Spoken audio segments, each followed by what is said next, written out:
नमस्ते बच्चों।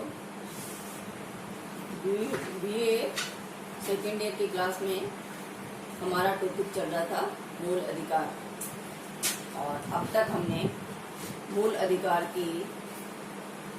का अर्थ और महत्व समझा। आज हम भारतीय मूल अधिकारों की विशेषताओं पर चर्चा करेंगे। हमने देखा कि भारतीय मूल अधिकार नागरिकों को सकारात्मक परिप्रेक्ष्य में दिए गए हैं, और हमने अमेरिका, फ्रांस आदि राज्यों से मूल अधिकारों की अवधारणा को ग्रहण किया, लेकिन हमने उनके अनुसार मूल अधिकारों की व्यवस्था हमारे संविधान में नहीं की है, बल्कि हमारे संविधान में उनसे अलग तरह की व्यवस्था मूल अधिकारों के संदर्भ में की गई है। संविधान निर्माताओं या आधुनिक लोकतांत्रिक राज्यों में यह अवधारणा पनपी है कि मूल अधिकार राज्य द्वारा हस्तगत नहीं होने चाहिए और इनकी सुरक्षा की गारंटी हमें संविधान के अंतर्गत मिलनी चाहिए, यानी इनकी सुरक्षा का जिम्मा न्यायपालिका को दिया जाता है। और मूल अधिकार भारतीय संविधान के अनुसार न्यायिक संरक्षण का अधिकार रखते हैं। संविधान निर्माता या मौलिक वर्तमान जो अवधारणा है मूल अधिकारों की, उसमें यह भी तथ्य है कि कार्यपालिका और व्यवस्थापिका के प्रभाव क्षेत्र या उनकी निरंकुशता से मौलिक अधिकारों को बचाया जाना चाहिए। तो इन सभी तथ्यों को ध्यान में रखते हुए भारतीय संविधान निर्माता ने भारतीय संविधान में मूल अधिकारों की विशेष व्यवस्था की, जिसकी अपने कुछ विशेषताएं हैं। ये विशेषताएं कौन सी है? पहली है सर्वाधिक विस्तृत और व्यापक व्यवस्था। हमने हालांकि अमेरिका, फ्रांस आदि राज्यों से मौलिक अधिकारों की अवधारणा को ग्रहण किया है, लेकिन हमारे संविधान में उल्लेखित मौलिक अधिकार अत्यंत विस्तृत और व्यापक है। इनकी विस्तृतता और व्यापकता का एक बड़ा कारण यह है कि संविधान निर्माता यह चाहते थे कि मौलिक अधिकारों की संविधान में स्पष्ट व्याख्या और व्यवस्था की जाए, ताकि इनकी व्याख्या और इनकी व्यवस्था के संदर्भ में कोई संदेह न रहे। भारतीय संविधान के तृतीय भाग में मूल अधिकारों का उल्लेख किया गया है, और इसमें अनुच्छेद 12 से 30 तक और फिर 32 से 35 तक मूल अधिकारों की विस्तृत व्याख्या की गई है। इसके अंतर्गत भी कई ऐसे अनुच्छेद है जो कि काफी लंबे हैं। जैसा हम बात करें अनुच्छेद 19 की, तो अनुच्छेद 19 में ही एक अकेले अनुच्छेद 19 में 450 शब्द हैं, और ऐसे ही अनेक अनुच्छेद है जो कि काफी बड़े हैं। और भारतीय संविधान में मूल अधिकारों की स्पष्ट और विस्तृत व्यवस्था करने के कारण भारतीय संविधान के द्वारा प्रदत्त मौलिक अधिकार अत्यंत विस्तृत और व्यापक हो गए हैं। भारतीय संविधान में उल्लेखित मूल अधिकारों की अगली विशेषता है मौलिक अधिकार सीमित है, निरपेक्ष नहीं। भारतीय संविधान में मौलिक अधिकारों की व्यवस्था करते समय संविधान निर्माताओं ने इन्हें सीमित किया है। निरपेक्ष मौलिक अधिकारों की व्यवस्था हमारे संविधान में नहीं है। भारतीय संविधान में ही ये व्यवस्था की है, जहां मौलिक अधिकारों का उल्लेख किया गया है भारतीय संविधान में, वहीं उनके ऊपर लगने वाले प्रतिबंधों का भी उल्लेख स्पष्ट रूप से किया गया है, जिससे इनके व्याख्या और उनकी व्यवस्था करने में कहीं कोई अव्यवस्था न हो। जैसे कि भारतीय संविधान में समानता के अधिकार का उल्लेख किया गया है, लेकिन समानता के अधिकार पर कुछ हद तक विशिष्ट वर्गों के लिए व्यवस्था करते समय इसमें कुछ सीमाएं भी इस पर आ जाती है। यानी भारतीय संविधान में उल्लेखित मूल अधिकार सीमित है, उन पर संविधान में ही प्रतिबंधों की स्पष्ट व्यवस्था की गई है।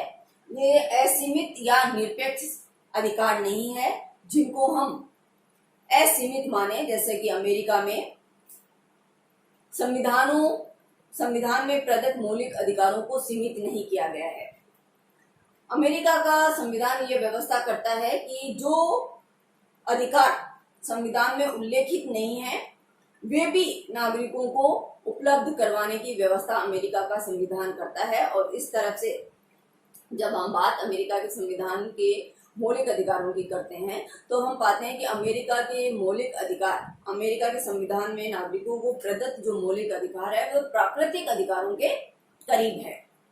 उनमें कोई सीमा, कोई प्रतिबंध नहीं लगाया गया है। अनगिनत अधिकार नागरिकों को प्राप्त होते हैं और राज्यों से ये उम्मीद या अपेक्षा रखी जाती है कि वह नागरिकों के इन अधिकारों को प्रदान करने की व्यवस्था करे। लेकिन भारतीय संविधान ऐसी व्यवस्था नहीं करता।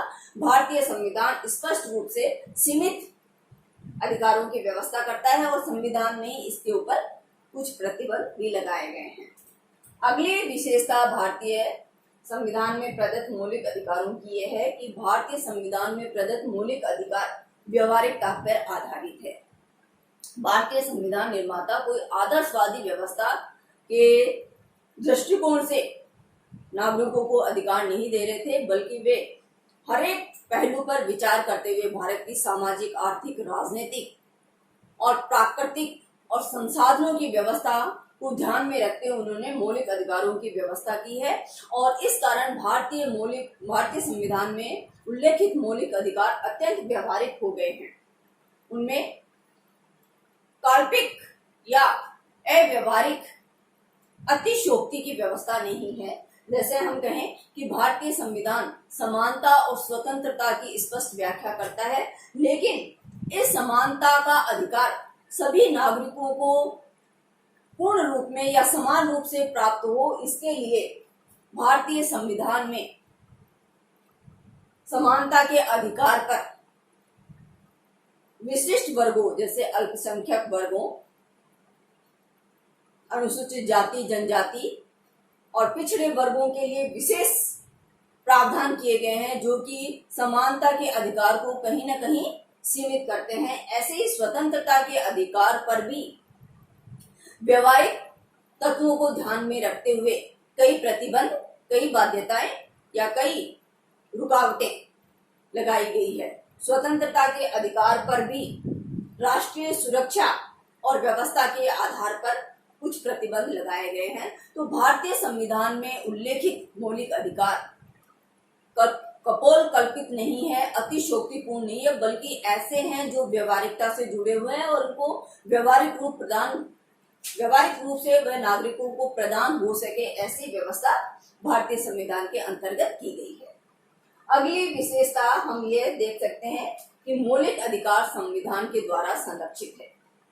भारतीय संविधान में जो भी मौलिक अधिकार नागरिकों को प्रदान किए गए हैं उन पर राज्य की निरंकुशता या राज्य की मनमानी की व्यवस्था को रोकने हेतु भारतीय संविधान निर्माताओं ने भारतीय नागरिकों के मौलिक अधिकार को न्यायालय के संरक्षण में रखा है।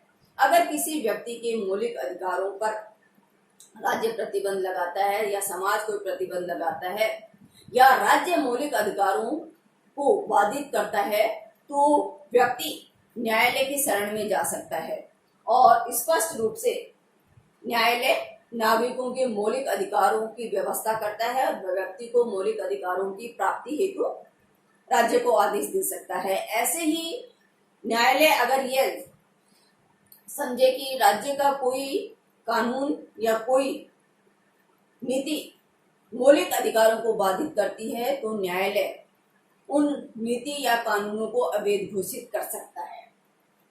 भारतीय संविधान में उल्लेखित मौलिक अधिकारों की अगली विशेषता कि मौलिक अधिकार प्राकृतिक अधिकारों, भारतीय संविधान में प्राकृतिक अधिकारों को मौलिक अधिकारों के तहत कोई स्थान नहीं दिया गया है।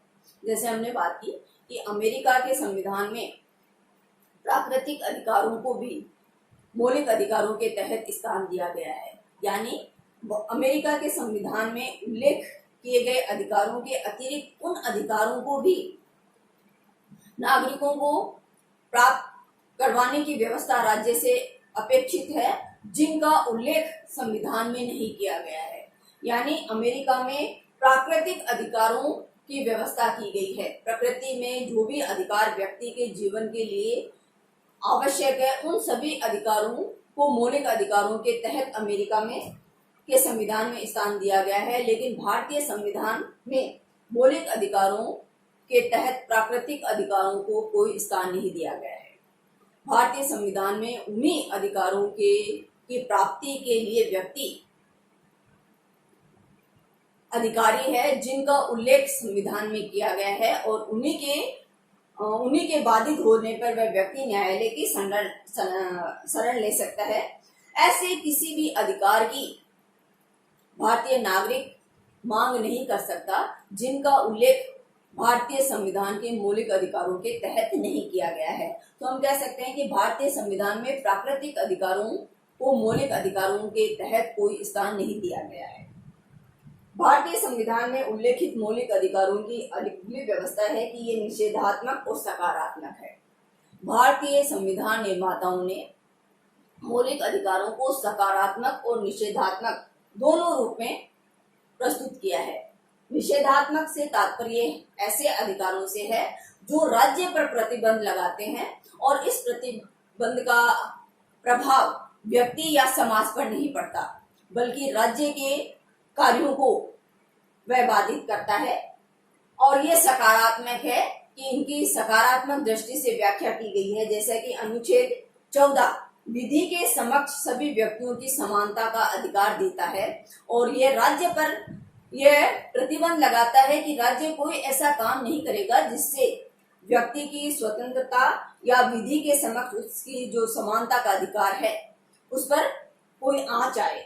ऐसे ही अनुच्छेद 17 राज्य के लिए यह आवश्यक निर्देश देता है कि राज्य समाज में छुआछूत का निषेध करवाए।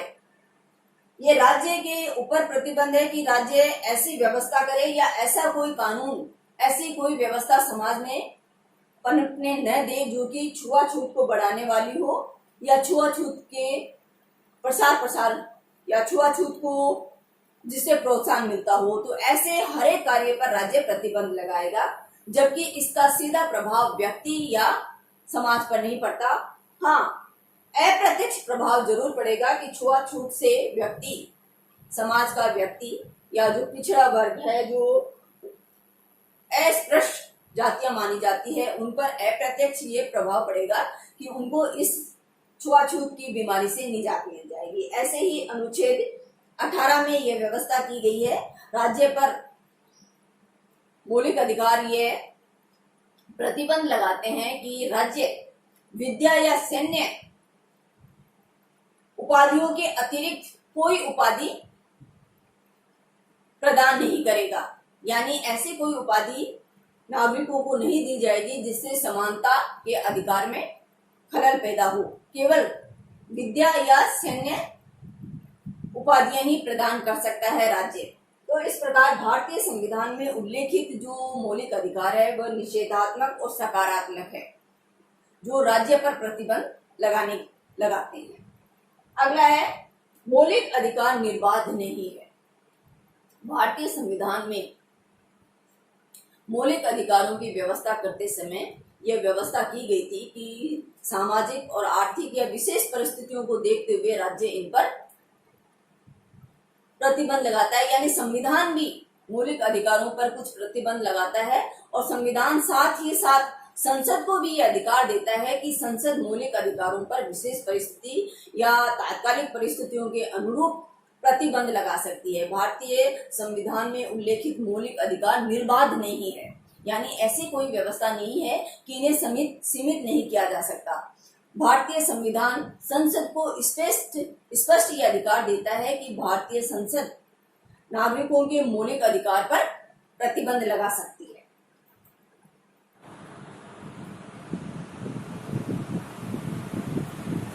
भारतीय संविधान में उल्लेखित मौलिक अधिकारों की अगली विशेषता है राज्य के सामान्य कानूनों से ऊपर है।